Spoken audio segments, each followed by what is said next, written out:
Ay mga kasipag, nagabi po sa ating lahat. So meron na pong nagtanong sa atin dito, ito si Ma'am Lea Nueva. So shoutout po Ma'am Lea Nueva. Ang tanong niya mga kasipag, Sir Chris, magtatanong na naman po ako sa iyo, bawal ba mag-upload sa timeline ng picture? May nagsabi sa akin di daw pwede. Totoo po ba kasi nag-upload ako ng picture? Sana masagot nyo para ma-delete ko na.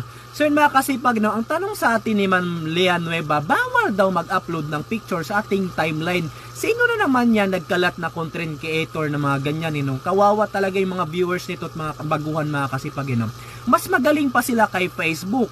Useless lang yung paglalagay na features ni Facebook dyan na tayo po'y mag-upload ng photos, text, video sa ating timeline. So hahadlangan nyo pa ba yan? Kayo pa ang magbabawal yan? Si Facebook nyo nga. Sino bang magpasasahod?